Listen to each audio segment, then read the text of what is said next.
Así inicia Es Noticia, Noticia en Profundidad. Qué placer acompañarles. Soy Tatiana Pérez y les saludo desde nuestra sede central. En Caracas, en Venezuela, a partir de este momento, en la próxima hora, tenemos 3 temas que son noticia. Todos 3 aquí en nuestra América Latina. Profundizamos en ello. Primero lo presentamos en titulares en Noticia Chile. Denunciantes celebran la citación que este miércoles hizo a la Fiscalía al director general de Carabineros. El general Rosas será interrogado en calidad de imputado en 2 hechos que revisten crímenes de lesa humanidad. Una acción judicial de fuerza a un estallido social que comenzó hace ya 4 meses. Tenemos el análisis, vamos ahora con el segundo tema en Noticia Argentina. Abrimos y cerramos comillas rápidamente con esta pequeña frase. El proyecto está en las calles. Ese fue un claro mensaje que hoy se escuchó de parte de miles de mujeres concentradas en la Plaza de los 2 Congresos en Buenos Aires en el inicio de la legislatura. Exigen que el aborto sea legal, seguro y gratuito y cuentan ahora con el apoyo del gobierno. Profundizamos en ello. Tercer tema que es noticia, lo vamos a revisar precisamente en titulares. Bolivia. La habilitación o no de los candidatos del MAS se convierte realmente en un asunto de zozobra. Medios de comunicación que anuncian mentiras, fake news, un Tribunal Supremo Electoral que dilata su decisión. Analizamos estos hechos y la implicación que tienen en el marco de la situación irregular de golpe que vive el país. En Noticia Casi comienza. Bienvenidos, bienvenidas.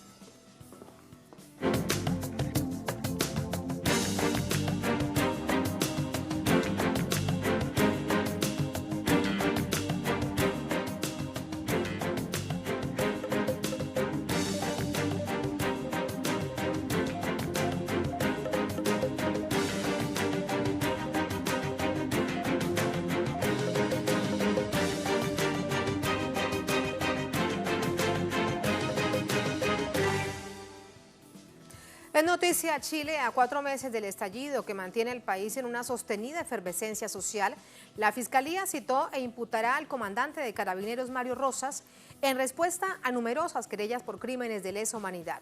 Un proceso judicial que pone en jaque al aparato represivo del gobierno del presidente Sebastián Piñera. Detalles a continuación. El Ministerio Público confirmó que el máximo representante de Carabineros, general director Mario Alberto Rosas Córdoba, comparecerá ante la Fiscalía en calidad de imputado por su presunta vinculación a las miles de denuncias de violaciones de derechos humanos en la represión y control de las numerosas movilizaciones y protestas ocurridas desde hace 4 meses. La investigación también compromete al ejército chileno, cuyo comandante en jefe, general Ricardo Martínez, deberá comparecer como testigo ante las instancias judiciales. Las medidas penales son producto de acciones legales elevadas desde movimientos sociales en defensa de los miles de afectados por la represión de las fuerzas de seguridad, que de acuerdo al Instituto Nacional de Derechos Humanos arroja las cifras más altas en cuanto a detenidos, lesionados y asesinados de las últimas décadas. Las cifras que manejamos hasta el 18 de febrero del presente año son las siguientes. En relación a las personas heridas y visitadas en centros de salud, este número asciende a 3.765.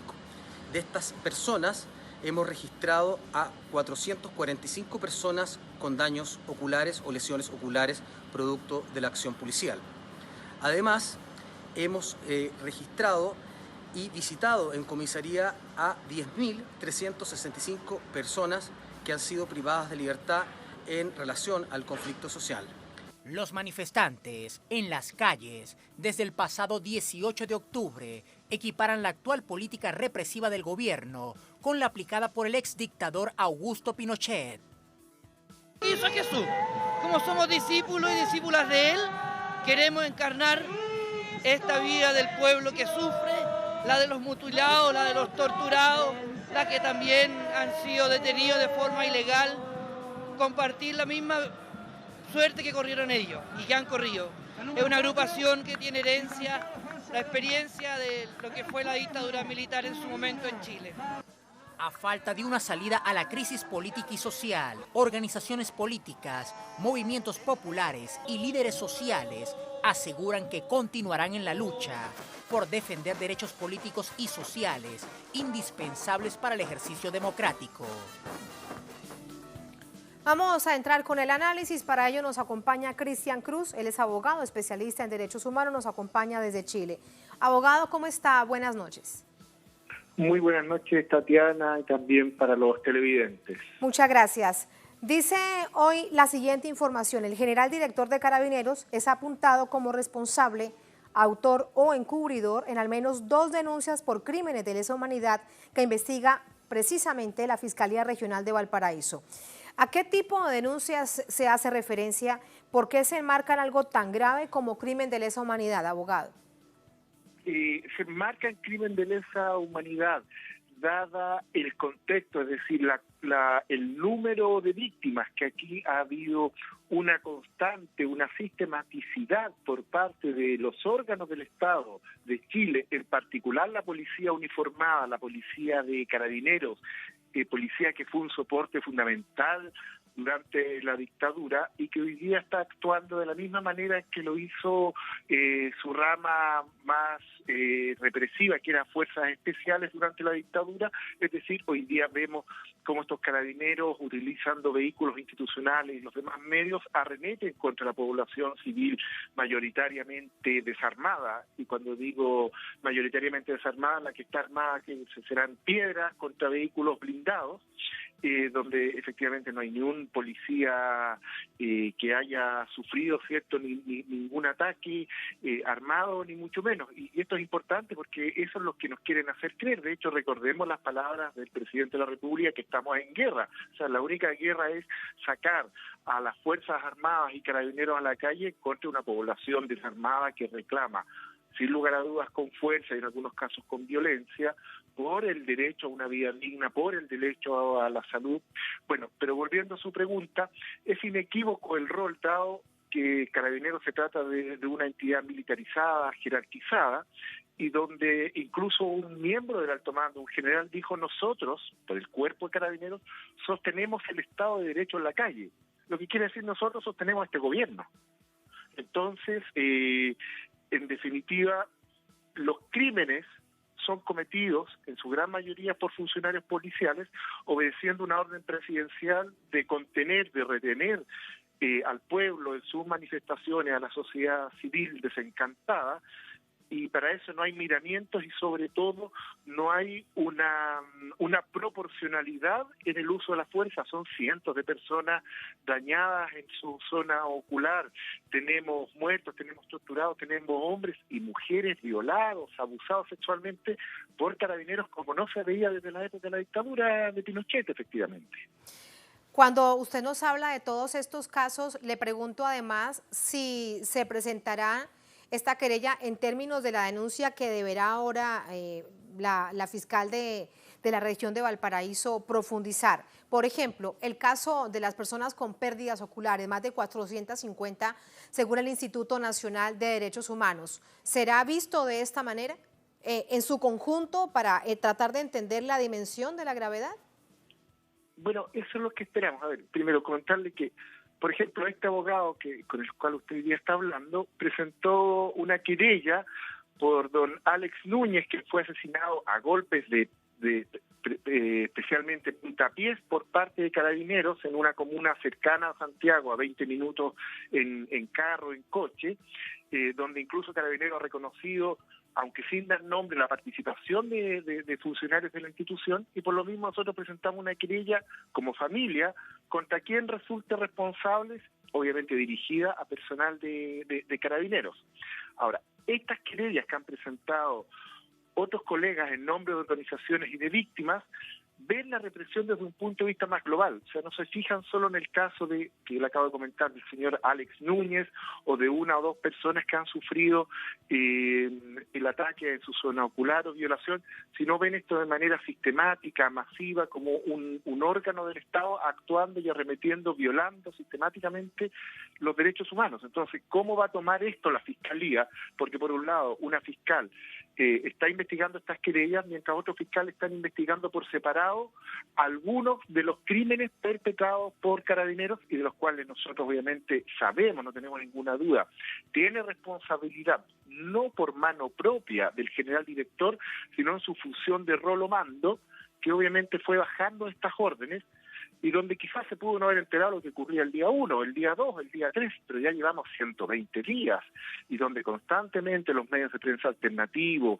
ustedes, Telesur y otros medios, nos pueden mostrar tanto a Chile como al extranjero la brutalidad policíaca permanente, y esa misma, yo le aseguro que esas mismas imágenes son monitoreadas por el alto mando y nada hacen para Imposible negar el nivel de represión de Carabineros en esos 4 meses que de hecho ayer se cumplían, si lo contamos desde el 18 de octubre del año 2019, es imposible, lo hemos visto de manera permanente durante todos estos meses. La fiscal que lleva el caso, abogado, la fiscal Perivanchik, a ella se le ha dicho, se le ha enviado un mensaje hoy con mucha claridad, no tenga miedo, que tienen que avanzar. ¿Qué es lo que pasa? ¿Por qué se le envía ese tipo de mensaje? Y bueno, porque obviamente estamos frente a un poder importante. Quizás es bueno que su audiencia, los televidentes sepan que en Chile Carabineros ellos mismos se definen como una familia. Ellos dicen, somos la familia más grande de Chile. Claro, son 65.000 miembros, más los civiles que actúan con ellos y sus familiares. Entonces eso claramente es uno siente un grado de vulnerabilidad o eventual amenaza, ¿ya? Pero también yo creo que tiene que ver con el rol que hasta el día previo al estallido social cumplió el Ministerio Público, porque lo que ha sucedido a nivel nacional se dio a nivel local en la zona de conflictos mapuches, en zonas populares de Santiago y de otras regiones del país, con Carabineros actuando brutalmente de manera focalizada, incluso comentar, en el primer gobierno Piñera se realizó el movimiento social de Aysén, donde en una comunidad de menos de 40.000 personas, 4 perdieron la visión de uno de sus ojos producto de los disparos de Carabineros, donde se vio a Carabineros destruyendo casas o tirando piedras hacia las casas, se les acabó la munición. O sea, la verdad fue lo que hoy día ocurre en Chile, pero una zona pequeña. Si eso lo llevamos, y las matemáticas no mienten, Tatiana, 4 personas en una población de menos de 40.000, supongamos 40.000, quiere decir que 1 de cada 10.000 personas perdió su ojo. Si eso lo llevamos a nivel nacional, significa que tendríamos hoy en día aproximadamente 1.700 personas con la pérdida de uno o ambos ojos producto del accionar policial. Es decir, lo que hoy día se ve a nivel nacional ya se vivió en una zona de Aysén durante un mes de represión, donde quien hoy día es director general de Carabineros, en esa época era el vocero de la institución, por lo tanto sabía lo que ocurría y lo que pasa es que mentía. Ya decía, no, mire lo que pasa, la típica historia, los comunistas, los extremistas, los coreanos, o sea, da lo mismo. No se hacen cargo de su propia maldad que ejecutan en contra de la población civil. Y todos esos hechos en general no fueron investigados por el Ministerio Público. Lo mismo que en general la violencia contra los estudiantes, parte de la violencia contra las comunidades mapuches. Entonces todo este tiempo Carabineros entendió una amplitud en su manera de actuar, porque el gobierno de turno, haya sido la Concertación con Michelle Bachelet a la cabeza, o la derecha con Sebastián Piñera, los dejó hacer. El Ministerio Público miraba para el lado y por lo tanto aquí tiene que haber un cambio de perspectiva del Ministerio Público entendiendo los crímenes internacionales o la vulneración del sistema internacional de protección a los derechos humanos. Con esa explicación que nos das, entiendo con toda claridad por qué todo lo que hay detrás de este mensaje que se le envía a esta fiscal regional en Valparaíso. Viendo además las imágenes, me queda algo por preguntarte, abogado, y tiene que ver también con la manera tan brutal en cómo se detiene a no importa quién, y la manera además como ha ido aumentando el nivel de detenciones arbitrarias, y eso está también detallado en el Instituto Nacional de Derechos Humanos en el balance más reciente. Esa misma situación en la forma como se detiene a los manifestantes puede ser parte de la querella contra el general de Carabineros. Y yo espero que sí, y aunque no sea parte de la querella, una fiscalía que investiga adecuadamente va a tomar estos elementos de prueba que están en los medios de prensa o en las mismas grabaciones de las víctimas y testigos y los debiese incorporar a la investigación y eventual acusación. De hecho, Carabineros dice, nosotros preparamos a nuestros carabineros para detener. Entonces, si ellos dicen, nosotros les enseñamos a detener y estas son las consecuencias, claramente ellos deben ser responsables. Recordar que Carabineros ya viene con un descrédito muy alto porque se ha visto involucrado en un fraude, en una malversación de caudales públicos millonaria. O sea, la verdad que la banda criminal, y lo voy a decir en pesos chilenos, pero ustedes harán simplemente la idea, hace un par de años se cometió el robo más grande de la historia de Chile con 5.000 millones de pesos. Aproximadamente deben ser unos 8 millones de dólares. El robo más grande del siglo. Carabineros lleva más de 40.000 millones de pesos chilenos en robo. Si lo otro era, creo que 8.000, saque la cuenta. O sea, fue la banda criminal más exitosa. Así de simple. Así de simple y claro. Así de simple y claro es lo que hay detrás y de nuevo, de hecho, te repito, entendemos entonces el mensaje que se le envía a la Fiscalía, los ojos puestos ahora sobre esta querella. Muchísimas gracias. Bueno, entre otras cosas porque era lo que se esperaba, que fuese el director general de Carabineros y producto también de presión social, entendemos que es parte de lo que hay detrás. Abogado, gracias por ese análisis. Buenas noches. Muy buenas noches, gracias a ustedes. Muy buenas noches. Así nos vamos a la primera pausa en esta emisión de Es Noticia. Al volver en Noticia, Argentina. El proyecto está en las calles. Esta frase se escuchó muchísimo hoy. Un claro mensaje de miles de mujeres concentradas en la Plaza de los Dos Congresos en Buenos Aires, justo en el inicio de la legislatura. Exigen que el aborto sea legal, seguro y gratuito. Y cuenta además con el apoyo del gobierno de Fernández Fernández. Tenemos información, tenemos el análisis al volver. Estamos en Es Noticia.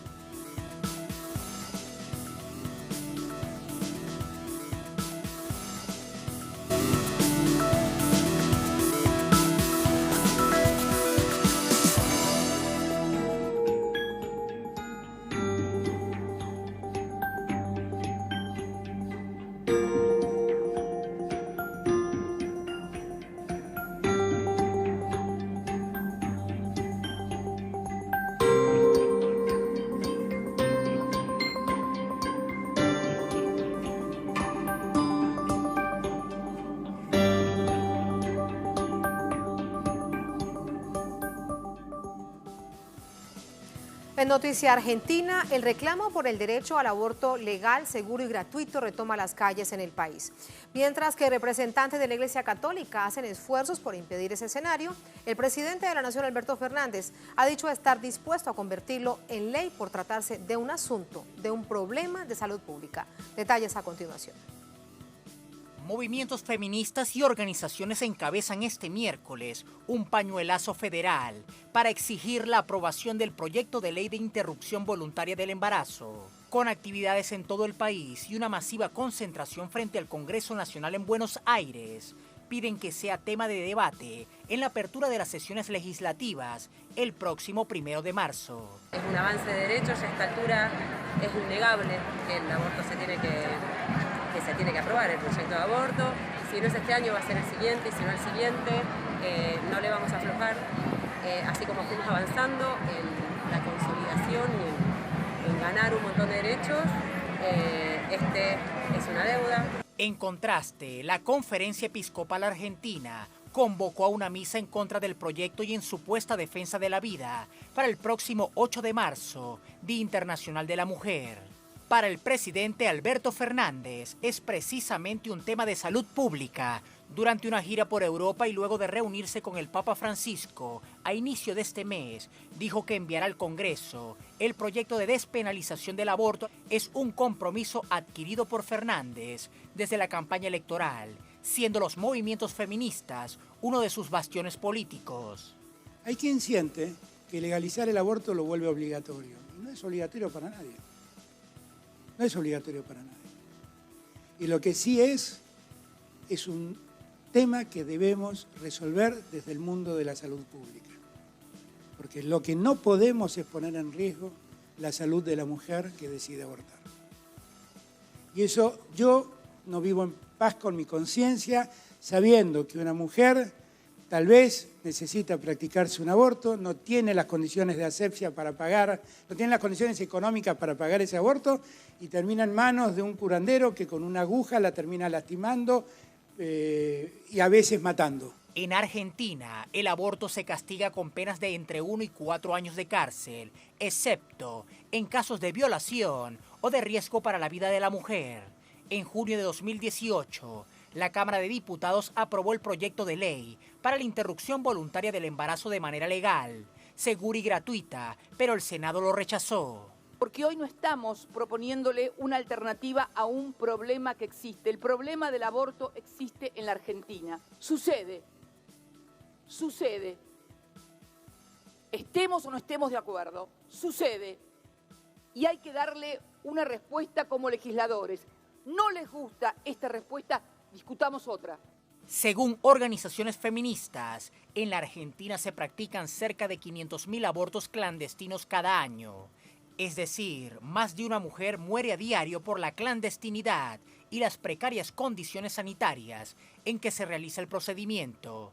Es la principal causa de mortalidad materna en el país. Por ello, urge romper los estigmas impuestos por las élites conservadoras para asumir el tema como una realidad que afecta principalmente a los sectores más vulnerables. Vamos a entrar con el análisis. Para ello nos acompaña Mara Brauer, es diputada nacional. Mara, ¿cómo está? Muy buenas noches. Gracias por atendernos. ¿Cómo le va? ¿Qué tal? Muy buenas noches. Buenas noches. Mara, veíamos hoy una multitud de hombres y mujeres en la Plaza de los Dos Congresos en Buenos Aires. Se dice también que se replicó la movilización en otras partes del país. Claro mensaje para la legislatura que comienza. ¿Cuál es la lucha que viene ahora entonces dentro del Congreso? Bueno, nosotros estamos trabajando fuertemente los distintos bloques partidarios porque tenemos que reconocer que este es un tema transversal, que hay diputados, diputadas, senadores y senadoras de todos los bloques políticos que defienden el derecho al aborto legal, seguro y gratuito.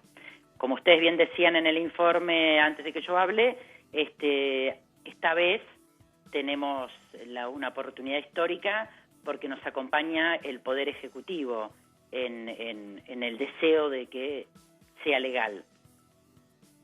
Y esto sabemos que es muy importante, porque si bien se discutió hace 2 años, como también ustedes bien decían, luego el gobierno anterior, el gobierno del expresidente Macri, se encargó de presionar a los senadores para que no lo voten. Nosotros estamos convencidos y convencidas que este año va a ser ley, primero porque cada vez fuimos sumando más voluntades y también porque al estar de acuerdo el Ejecutivo, es más, el Ejecutivo va a presentar un proyecto. El proyecto va a entrar, ya lo vamos a saber el 1 de marzo, cuando va a entrar a la Cámara de Diputados o a la Cámara de Senadores, pero va a haber un proyecto, no solamente el proyecto histórico que viene presentando todos los años la campaña argentina por el derecho al aborto legal, seguro y gratuito, sino que va a entrar un proyecto elaborado por el Poder Ejecutivo del gobierno de Alberto Fernández y Cristina Fernández de Kirchner. Diputada, ¿y con las 3 características, aborto legal, seguro y gratuito? Con las 3 características, y también les puedo adelantar que va a entrar un segundo proyecto que a nosotros nos parece fundamental, porque nosotros decimos que las mujeres que desean abortar tienen que tener el derecho a abortar, pero también decimos que las mujeres que no quieren abortar, el Estado les tiene que dar las condiciones para poder seguir adelante con su embarazo y para poder cuidar en condiciones de dignidad a los niños que nazcan. Entonces va a haber 2 proyectos que se complementan de alguna manera. Es el derecho a la mujer a decidir, tanto para abortar como no abortar, y el Estado como garante de estos derechos. Diputada, esto implica todo un recambio, además, en términos de política de salud pública, pero que implica además muchos otros sectores, obviamente los de la salud, hospitales, clínicas, médicos, la concepción en general de la salud pública del país. ¿Cuánto tiempo cree usted que podrá tardar una nación para comprender este cambio? Bueno, viene tardando bastante, pero podemos decir que el 2020 esto se va a hacer realidad. Y claro que es un cambio de paradigma, es un paradigma que pone al Estado presente, el Estado como mediador, el Estado como garante de derechos. Y eso es lo importante, por eso nosotros fuertemente estamos trabajando en este derecho, como estamos trabajando en el derecho a la alimentación, como el derecho a la salud pública, el derecho a la educación. Son muchos los derechos que están en juego Bueno, en el caso de los embarazos no deseados, también se tiene que cumplir una ley argentina, que es la Ley de Educación Sexual Integral, para que los niños y las niñas tengan sus relaciones sexuales no por presiones, sino por propia decisión, y que cuando los adolescentes y los jóvenes tomen esa decisión, puedan saber cuidarse, que eso es lo fundamental, porque hay que prevenir los embarazos no deseados para evitar los abortos, porque a nadie le gusta abortar, nadie le gusta interrumpir un embarazo. Lo primero que tiene que haber es una escuela, las escuelas, tanto públicas como privadas, educando a los adolescentes y a los jóvenes a poder cuidarse. Cuidarse es también un derecho fundamental, a cuidarse uno mismo y a cuidar al otro. Usted habla de esto y es tan importante, además de poder romper, y hablo en general de nuestra América Latina, diputada, donde aún hay sociedades tan conservadoras, y poder dar ese paso para romper el bendito tabú y poder hablar con tranquilidad y franqueza para que una situación de estas precisamente no se presente. Ese es otro paso importante. ¿Qué tanto más se requiere? Porque incluso va más allá de políticas de salud pública, incluso de medios de comunicación, para que estos mensajes sean de carácter permanente. Sí, por supuesto, hay que trabajar sobre los medios de comunicación, como decía antes, sobre la educación, sobre el sistema de salud pública, porque muchas veces las mujeres se acercan al sistema de salud pública y privada, por supuesto, las mujeres se acercan a su ginecólogo o no se acercan, que eso también forma parte de lo que el Estado tiene que difundir y promover, la cercanía del servicio de salud para toda la población. Bueno, ustedes saben que en Argentina la salud es gratis, tanto la salud como la educación son gratuitas, pero muchas veces los sectores que más los necesitan tienen dificultades para el acceso. Y ahí también, no solamente, como decía antes, garantizar el acceso, sino médicos y médicas formadas en los derechos del paciente y en los derechos de las mujeres, porque también muchas mujeres cuentan que se han acercado al servicio de salud y han sido maltratadas. Entonces, esto también, el tema de la salud pública, el tema del derecho al aborto, el tema de la educación, es integral, es una perspectiva. Los medios de comunicación también, no estigmatizando a las mujeres, difundiendo los derechos, explicando, no confundiendo. Como en todo, es la necesidad de un Estado presente. Un Estado, como dije antes, que garantice derechos. Sí, diputada, teníamos en el informe unas cifras que son realmente alarmantes. 500.000 mujeres que mueren anualmente cuando se van a practicar un aborto de manera clandestina. Esa es una cifra oficial, hay subregistros. Esa cifra no es así. ¿Cómo es esa cifra? Cuénteme. No hay ese nivel de muertes en Argentina, ni mucho menos.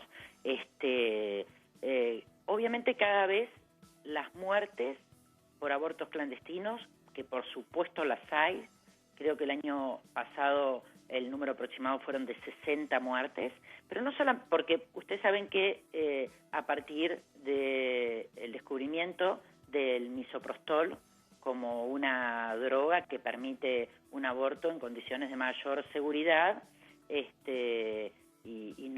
hay muchos abortos que no necesariamente se tienen que hacer con intervenciones que intervienen sobre el cuerpo, con cirugías mayores. Eso ha llevado a disminuir el número de abortos. El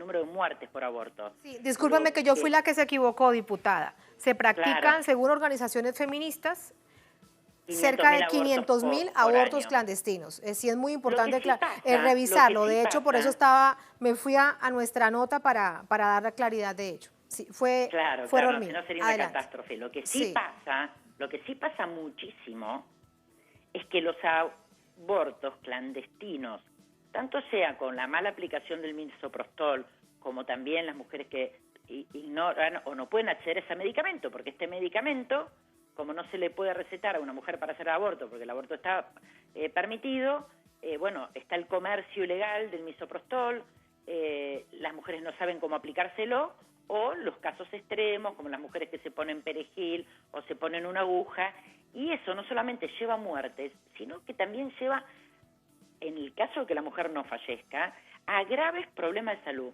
Muchísimas mujeres quedan sin posibilidades de volver a tener hijos, porque quizás cuando tenían 17, 18, 19, 20 años se hicieron un aborto, eso les generó una infección, y esa infección los llevó a que cuando llegan al sistema de salud las tienen que vaciar y no pueden luego, por ejemplo, volver a tener hijos, o tienen problemas permanentes de salud producto de abortos mal hechos. ¿A quiénes le pasa eso? Por supuesto, a mujeres humildes, porque las mujeres de los sectores medios y altos tenemos acceso a la pastilla misoprostol cuando el aborto necesita una cierta complejidad, tenemos el acceso a los quirófanos y tenemos fundamentalmente el acceso al control de la salud. Entonces, es un problema de salud pública y también es un problema de clase social, ¿no? Sí, sin duda, diputada. Me queda algo por preguntarle a manera de elección que envían en las mujeres, en este caso en Argentina, donde a nivel internacional hay tantos ojos sobre las miles de mujeres. Los últimos años en la movilización, hace 2 años, llegó a la Cámara de Diputados, pasó, luego en el Senado se interrumpe, pero queda además esta postura de carácter política de enviar el mensaje en que se puede realmente, producto justo de la cohesión, de la movilización social. Quiero conocer su reflexión con respecto a ello. Puede ser en este caso como el del aborto, podría ser sobre cualquier otro tema nacional. No, es muy interesante como vos me hiciste esta pregunta, porque el aborto se gana en las calles, con la enorme movilización de mujeres y varones a lo largo y ancho del país, fundamentalmente de la juventud.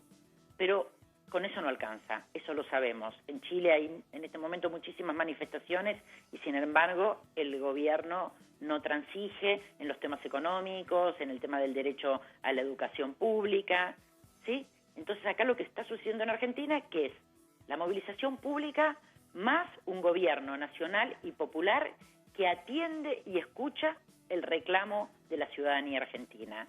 Esa es la combinación de un verdadero Estado de Derecho, de una verdadera democracia, donde no hay una disociación entre el pueblo y sus gobernantes, que es lo que está pasando en este momento en Argentina y que tanto orgullo nos da. Es muy interesante todo ello. Veremos cómo avanza en este año 2020 el aborto legal, gratuito y seguro. Gracias, diputada. Un placer. Muy buenas noches. Bueno, un abrazo para todos. Muchísimas gracias. Así nos vamos a la segunda última pausa en esta emisión de Es Noticia, al volver en Noticia Bolivia. La habilitación o no de los candidatos del MAS se convierte en un verdadero asunto de zozobra nacional. Medios de comunicación que anuncian mentiras, un Tribunal Supremo Electoral que dilata su decisión. Analizamos todos estos hechos. Ya venimos, estamos en Es Noticia.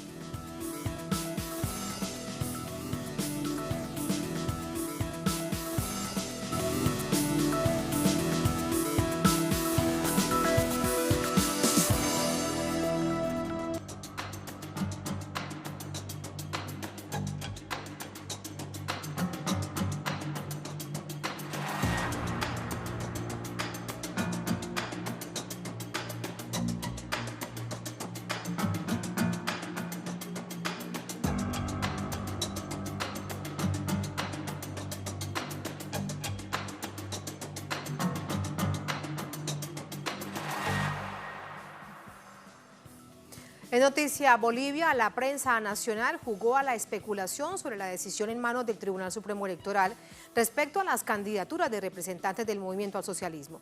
El propio TSE desmintió que hubiese un dictamen en un tema muy sensible para la población en vísperas de las elecciones. Todos estos hechos registrados un mismo día. Lo revisamos.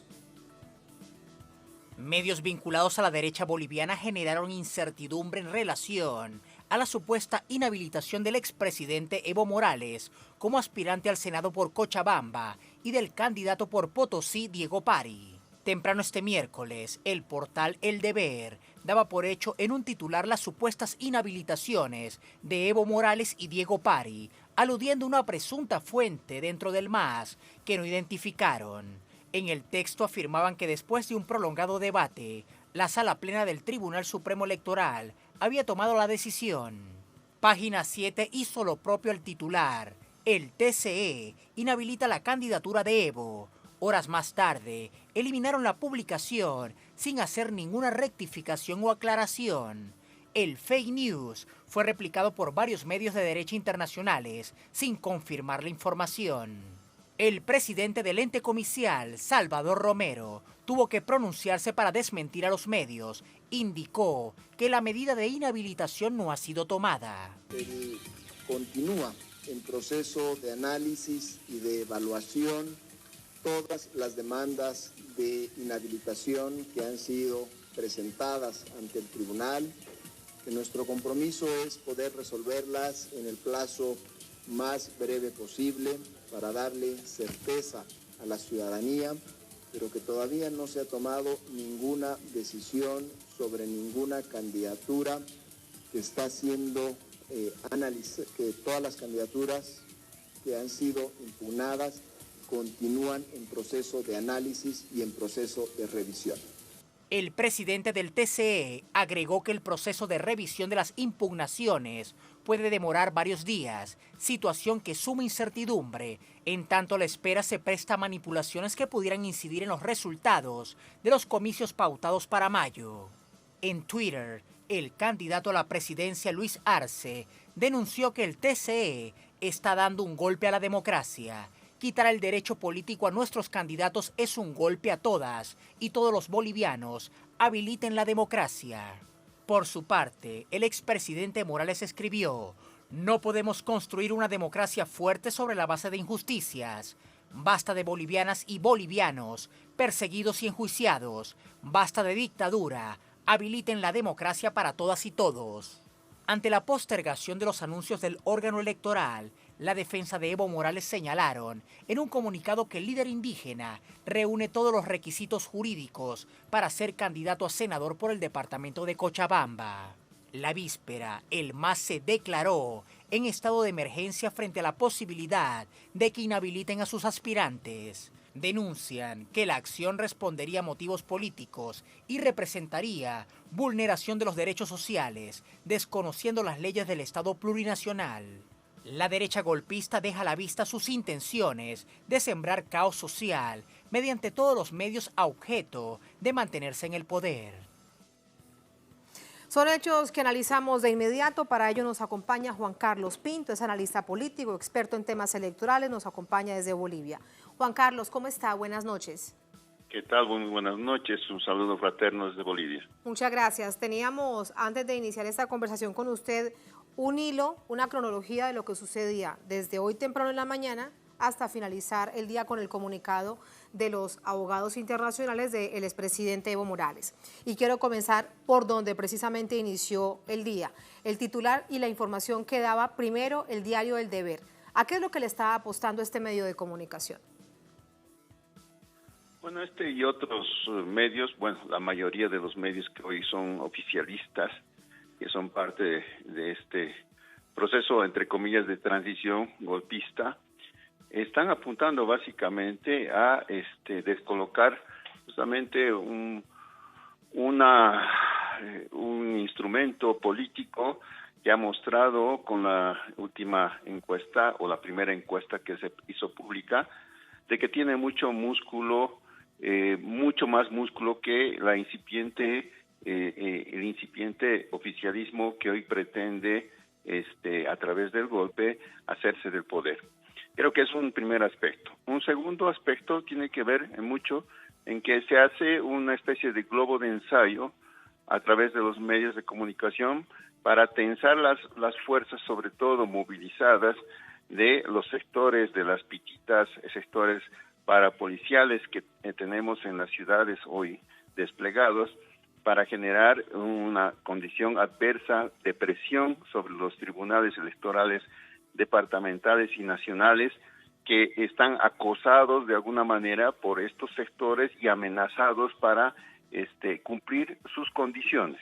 Es decir, a ellos no les importa la legalidad o la legitimidad con la que los bolivianos, todos los bolivianos, incluido Evo Morales, puedan participar en esta ajuste electoral. Lo que les importa es justamente de que la democracia significa sus intereses y nada más. Ese es el punto sobre el cual quieren incidir. Y entonces, Juan Carlos, en ese mismo orden de ideas, ¿no les importa crear fake news, incluso diciendo que había una fuente interna del MAS? No decían quién, evidentemente, solamente una fuente interna del MAS. Algo que entonces, a la postre, evidencia, como todos los datos lo mostraron, que era una noticia falsa. Ni siquiera así, es decir, a ese punto se llega. Sin duda, están jugando todo el ajedrez político posible para mantener en tensión esta situación golpista con la cual vivimos ya casi más de 2 meses, y en esa práctica política mantener el sistema de la situación de miedo, de acoso sobre la ciudadanía en su conjunto. Lo que ellos no toman en cuenta es que la ciudadanía que inicialmente ya ha reaccionado con ese más del 30% de apoyo a la candidatura del MAS y PSP, está apostando a un proyecto de país que se ha sostenido en esos 14 años, en el que Evo ha sido un símbolo importante, pero el proyecto de país es más que el Evo, que el símbolo, que el liderazgo mismo. Y eso es lo que ellos no terminan de ver. Creen que anulando el liderazgo de Evo Morales, inmediatamente el proceso de apoyo se va a detener. Y no es cierto. Esa miopía política de la oposición está haciendo que cometan este tipo de atropellos a la democracia, que fuercen a la democracia, entre comillas, a su medida, a sus mezquindades, y justamente están haciendo que la gente reaccione, que la gente se atrinchera cada vez más para la defensa de sus derechos y de la participación de la mayoría. En todo caso, con la claridad y el peso político y como referente de líder que tiene el expresidente Evo Morales, hay otros aspirantes muy reconocidos en todo este proceso de casi 14 años. Está Luis Arce como ahora candidato a la presidencia, está el ex canciller Pari. Es decir, hay un conjunto de personas que han acompañado al expresidente y sobre todas ellas se intenta ir ahora a través de una vía supuestamente legal en Tribunal Supremo Electoral. Te pregunto entonces por todo este conjunto, ¿qué tanto impacto o no podrá tener sobre este proceso electoral? Mira, el MAS, aunque los cálculos opositores hablaban de que el MAS iba a implosionar producto de la salida de Evo Morales o el tener el liderazgo fuera del país, lo que ha ocurrido es justamente la cohesión y tras quizás intercambios, rápidamente un acuerdo de unidad en torno al binomio que hoy tiene el MAS y PSP. Y en torno a ese binomio se ha empezado a articular todas las fuerzas populares, incluidos los descontentos, incluidos los que se alejaron, incluidos sectores de clase media que apostaron a un recambio en su momento, pero están viendo que la economía del país se está yendo al suelo, por una parte, estamos siendo perseguidos, vivimos en un clima de persecución. En esa perspectiva, que no es la apuesta de la democracia de cierta clase media que apostó a una transformación. En ese sentido estamos hablando de que solo el MAS, frente a las otras 6 fuerzas opositoras, puede cohesionar a los sectores populares, y está mostrando esta fotografía de esa última encuesta, que los sectores opositores tienen migajas de apoyos y dispersos que no van a alcanzar a oponerse a este sector mayoritario que en perspectiva puede alcanzar más del 50%. Y eso es lo que tanto les preocupa. Juan Carlos, me queda algo por preguntarle. Cuando usted nos hablaba que todo esto, lo sucedido durante esta jornada este miércoles, es un globo de ensayo. Hay una respuesta que se evidencia, por ejemplo, en no haber generado una movilización de sectores cercanos al movimiento al socialismo, haberse mantenido a la expectativa sobre la decisión que tome el Tribunal Supremo Electoral. Más bien expectativa, porque hemos visto que también existen temas que deben ser parte de un análisis autocrítico dentro del propio proceso. En estos meses, aunque ha habido sectores de vanguardia que han salido a defender el gobierno legítimamente ganador de las elecciones, ha habido muchos sectores que se han quedado a la espera y que hoy son partícipes de esta movilización, pero al mismo tiempo todo este odio, esta rabia por las muertes, por los perseguidos, por la situación que estamos viviendo, la gente lo está convirtiendo en posibilidad de voto. Todo eso se va a concentrar el 3 de mayo en las posibilidades que tiene la mayoría. Siento que estamos en una etapa distinta. La mayoría no está en el momento de la movilización porque hay muchos factores, incluida la represión, la persecución, que están en contra. Pero sí la gente está consciente de lo que va a defender y de lo que va a votar en esa perspectiva. Por eso, más allá de lo que ocurra, de las descalificaciones que pudieran hacer, el proyecto de la oposición es no solo intentar ganar en elecciones, sino convertir este proceso en parte de un golpe de Estado continuo, que es a lo que hay que prepararse como población, como organización mayoritaria para enfrentar. Y en ese sentido, no solamente estamos frente a una posible victoria electoral que no se nos va a querer entregar, sino también ante una posibilidad de que ellos mismos inventen excusas para frenar la victoria de la mayoría. Y para eso tenemos que prepararnos. Prepararse para el próximo 3 de mayo. Muchísimas gracias por este análisis profundo, Juan Carlos. Como siempre, muy buenas noches. Gracias. Muchas gracias a ustedes. Adiós. Gracias a usted. Hasta luego. Gracias a ustedes por habernos acompañado. Así ponemos punto final a esta emisión de Noticias. Cerramos nuestra pantalla tradicional. Nos quedamos en redes sociales, @NoticiaTelesur, @TatianaTelesur. Durante esta jornada, otro hecho fue noticia. Con eso los dejamos. Hasta mañana.